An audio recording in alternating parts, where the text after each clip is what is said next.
皆さん、こんにちは。陽介です。はい。まず、先日、やっとチャンネル登録者3万人を達成しました。ありがとうございます。一昨年のですね、9月から始めて約1年半ですね。本当、いつも応援ありがとうございます。皆さんが見てくださっているから続けられています。今後もできる限り役に立つコンテンツを作り続けていきたいと思いますので、ぜひ応援よろしくお願いします。今日は日本語を学習したい、あるいは勉強を始めて間もない方に向けて、効率的な学習ロードマップをご紹介します。日本語で話しているので、字幕をつけてご覧ください。さらに、日本語学習者にとってよく挙げられる漢字という大きなハードルをどう乗り越えていくかについてもお話しします。私自身、英語を学ぶ学習者でもあります。語学を学ぶときにぶつかる苦労は、私が英語で感じるものと似ている部分もたくさんあるんです。時には発音や文法の違いに戸惑ったり、覚えられない単語に苦戦したり。なので、皆さんが日本語って難しいと感じる気持ち、よくわかります。でも、一歩一歩着実に進んでいくと、必ず道は開けてきます。では、早速始めていきましょう。1、学習計画の策定。1、目標設定。半年から1年を見据える。まずは、どんな日本語レベルを目指すかをはっきりさせましょう。日常会話ができるようになりたい。新聞記事や小説をある程度読めるようになりたい。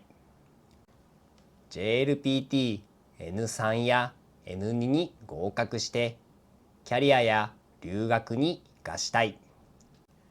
など、ゴールを明確にするだけで学習のペースやモチベーションが大きく変わります。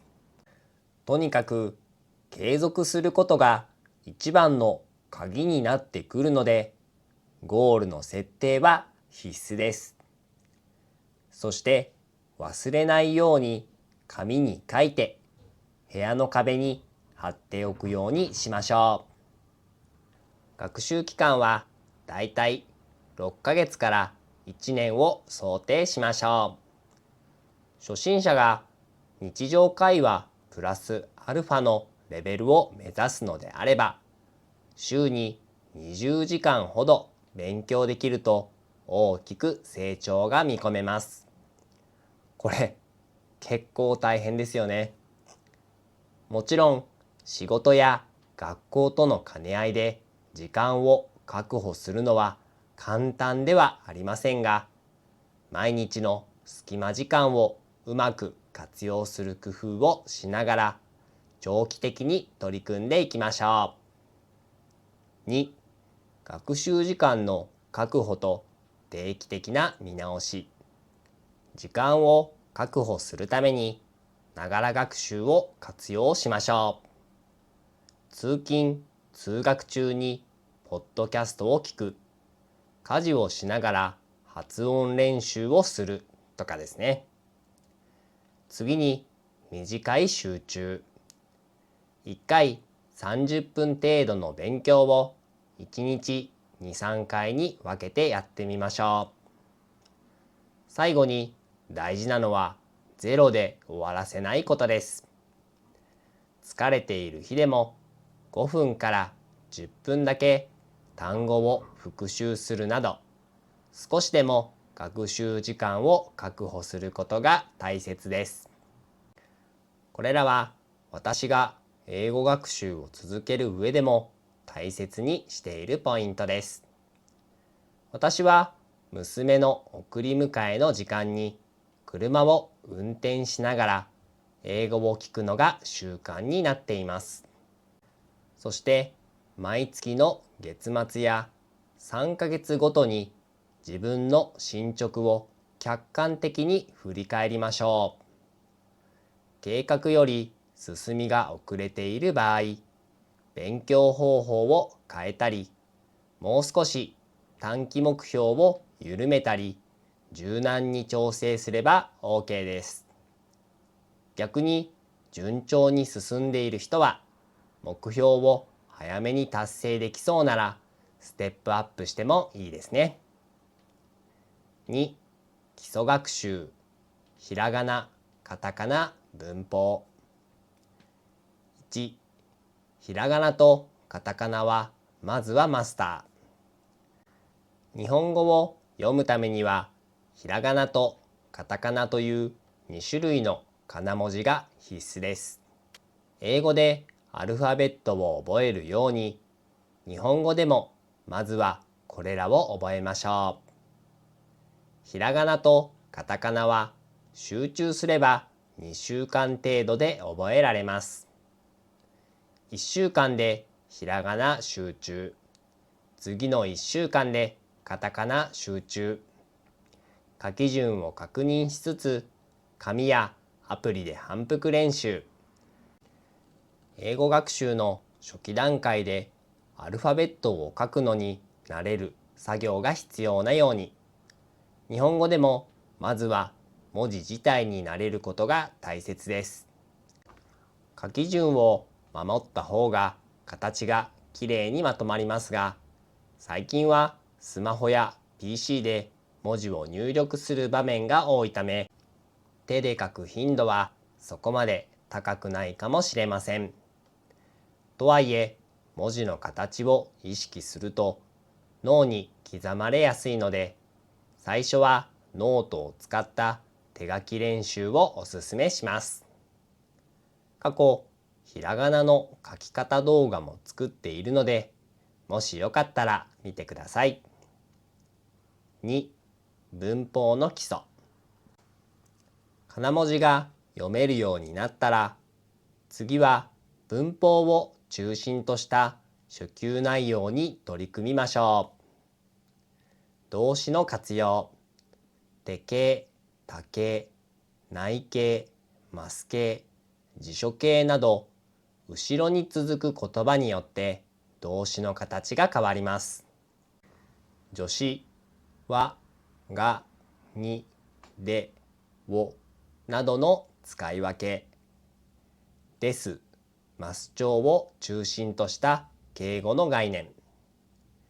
英語を学ぶ際も be 動詞や一般動詞の活用、冠詞の使い方を抑えるのが初級ステップでしたよね。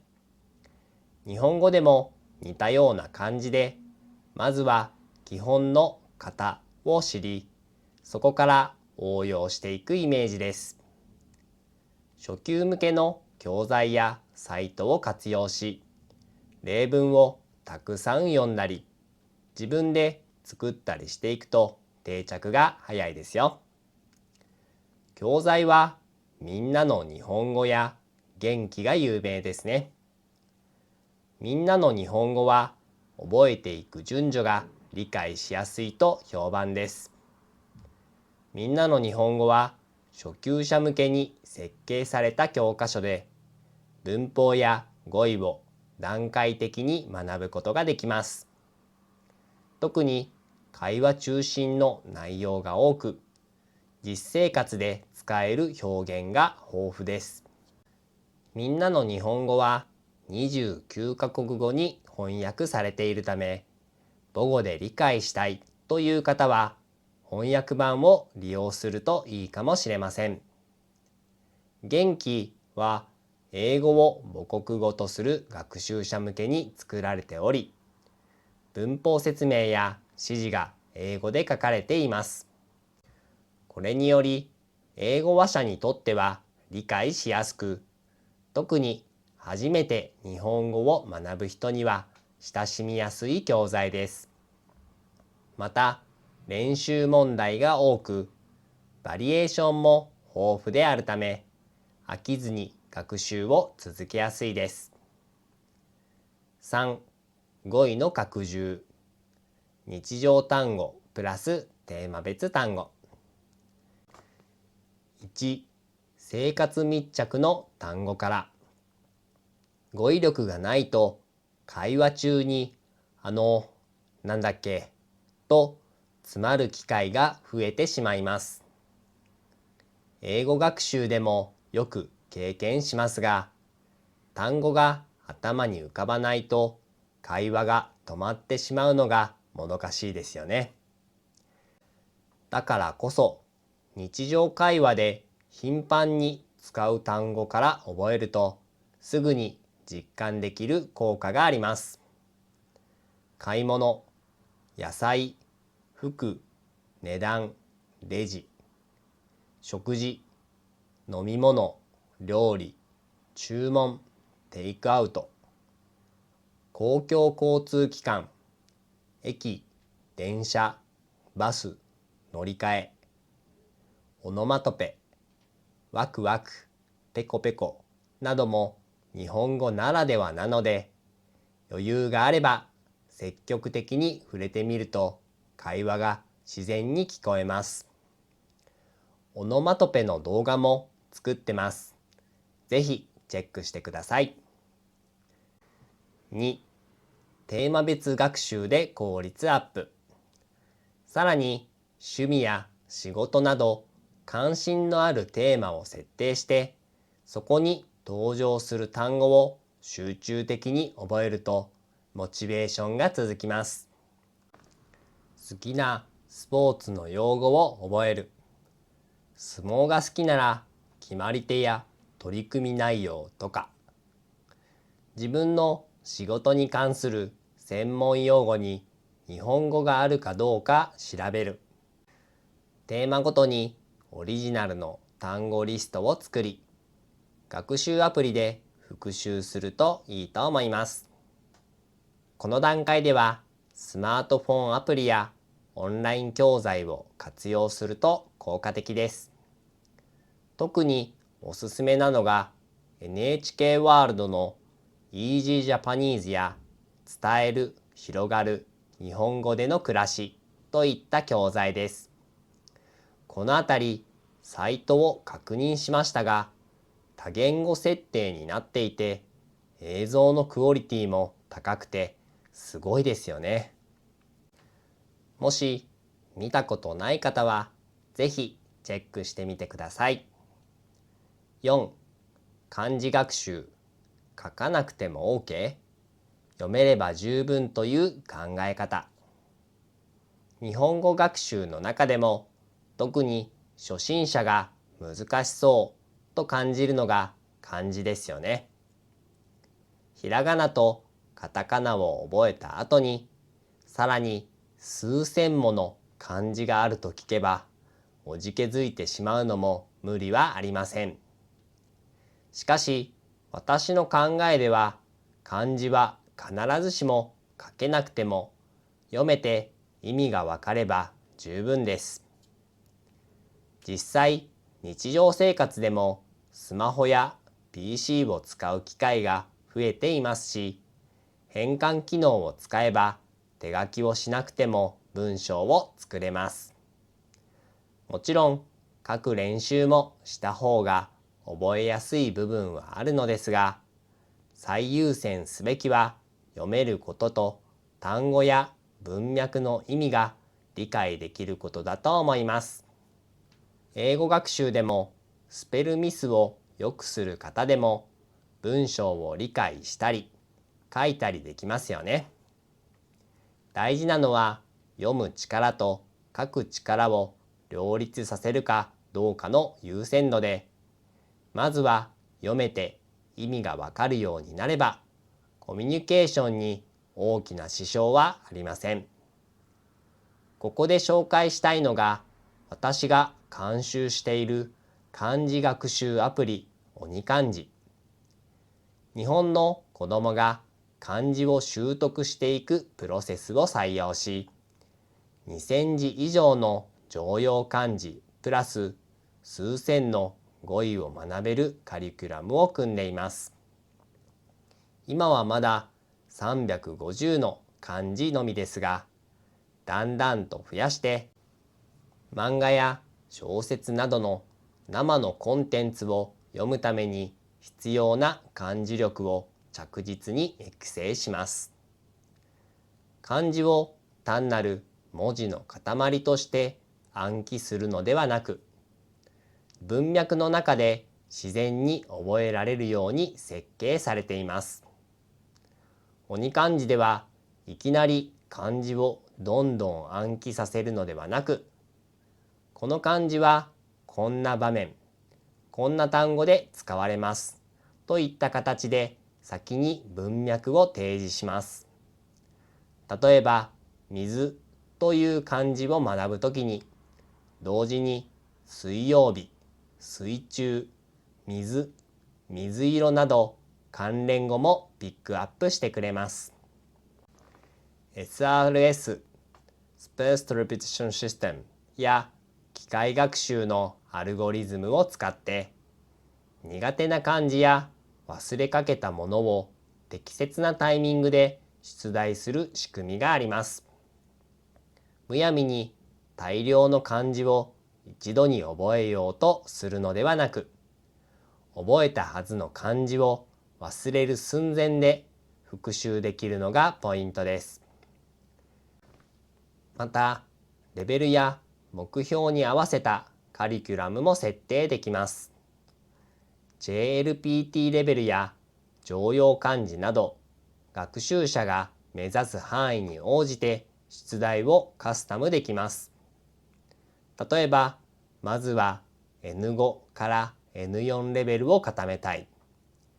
N3 を受けるからあらかじめ漢字の得点力を高めたいといった目標に合わせて使うと効率がいいです。漢字60個、レベル3までは無料で、月額プランは月9ドル、毎月の支払いでいつでもキャンセル可能です。これで全てのコンテンツにアクセスできるようになります。年間プランは年84ドル、1ヶ月あたり7ドル、年間一括払いで月額よりも割安です。生涯プランは限定オファーで190ドルです。一度購入すれば永久にフルアクセス可能です。さらにディスコードコミュニティが活発で、他の学習者やネイティブスピーカーと交流したり、進捗を報告し合ったりしてモチベーションを高められます。漢字学習で挫折しがちな方でも仲間がいる環境だと頑張りやすいですよね。5、読解とライティング。優しい日本語から段階的に。1、簡単なテキストを読む練習。ひらがな、カタカナ、そしてある程度の漢字を読めるようになったら、読解力を伸ばすために実際の文章を読んでみましょう。いきなり難しい新聞記事や小説に挑戦するよりは、NHK ニュース、Web 優しい日本語で書かれたニュース、子ども向け NHK ニュース、Web 優しい日本語で書かれたニュース、子ども向け漫画、ドラえもん、四つ葉となど、簡単な童話や絵本などを利用すると挫折しにくいです。読みながらわからない語彙があれば、辞書アプリで確認して読む力を強化していきましょう。2、短い日記や文章を書く。読むだけでなく書く練習もしたい場合、最初は日記や SNS 投稿のように短い文で OK です。英語学習でも同様に、最初から長文エッセイを書くのはハードルが高いので、まずは数行の日記やコメントを投稿するところから始めると続けやすいです。最近だとチャット GPT などの AI を使うのがおすすめです。回答が 100% 正しいとは限りませんが、作った文章に対して日本語のプロとして添削・説明してと送れば、かなり詳しく教えてくれます。翻訳もすぐできるので理解も深まりますね。6、リスニングとスピーキング、バランスをとる。1、音声教材と会話の機会を増やす。英語でもリスニング、スピーキング練習が不足すると多くの学習者が悩むように、日本語でも聞く、話す練習は意識的に場を作る必要があります。ポッドキャストや YouTube の日本語学習チャンネル、アニメの字幕付き動画などを活用しながら耳を慣らすところからスタートしましょう。シャドーイングは聞こえた音声を少し遅れて口に出す練習法です。リスニング力と発音の両方を鍛えることができるためおすすめです。スピーキングは言語交換アプリ、ハロートークやタンデムやオンラインレッスン、iTalki などを使ってなるべく多くの日本語ネイティブと話す機会を作るのがコツです。間違いを気にせず挑戦する姿勢が上達への近道です。2、実践的なスピーキング力の磨き方。自己紹介を練習。あらかじめ決まったフレーズや単語を覚えておくと最初の会話がスムーズです。短いダイアログを暗唱。初級者向けの教材の会話文を覚えてしまうと実践でも応用しやすいです。録音して聞き返す。自分の日本語を客観的に振り返り、発音やリズムをチェックしましょう。英語学習者の立場からも言えますが、誰しも最初は失敗や恥ずかしい思いをします。しかし、そのプロセスを踏まないと話せるようにはならないので、ぜひ勇気を出して話してみてください。7、文化と習慣。日本語の背景を理解する。日本語は文化と切り離せない言語です。敬語が複雑なのは上下関係や礼儀を重んじる文化的背景があるからです。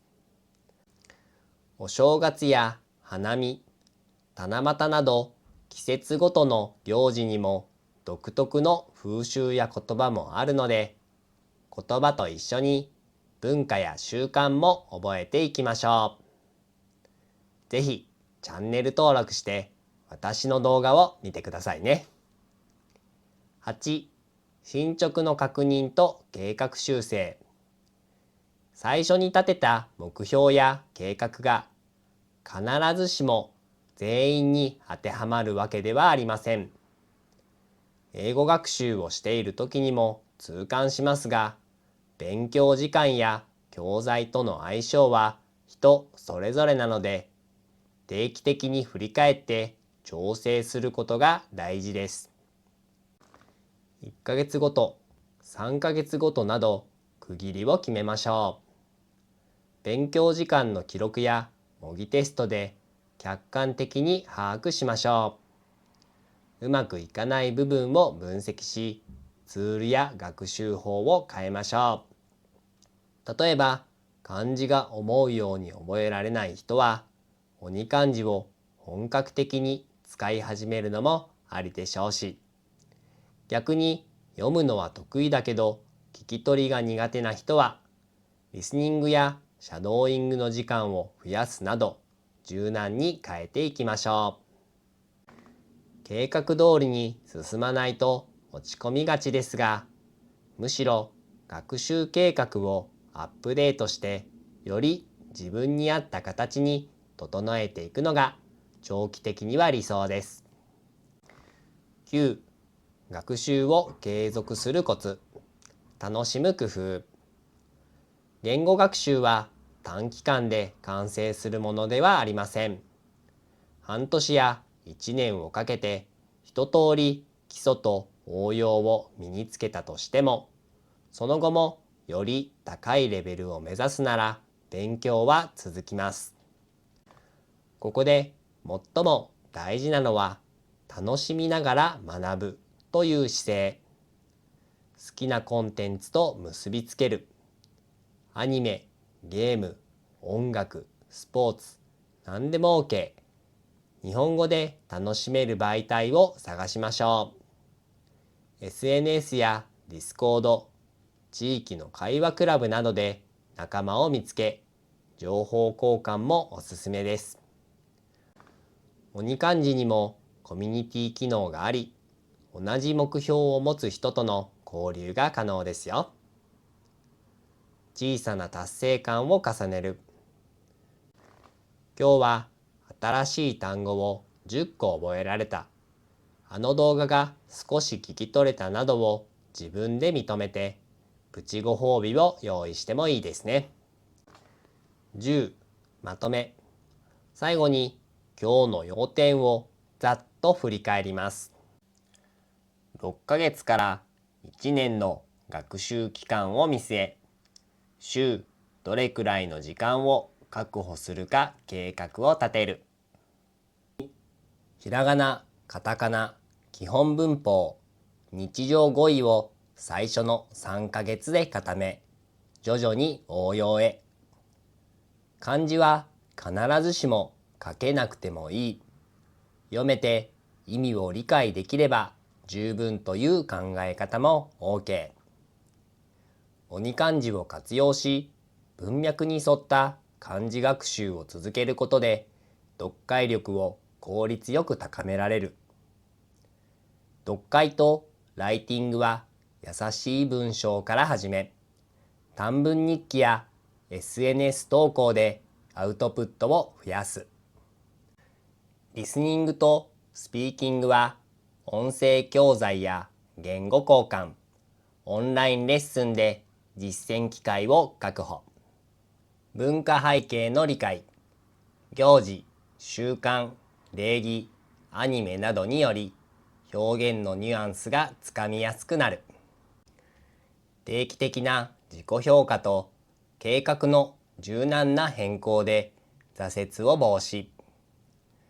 楽しみながら継続する工夫。好きなコンテンツ、コミュニティ参加、小さなゴール設定など。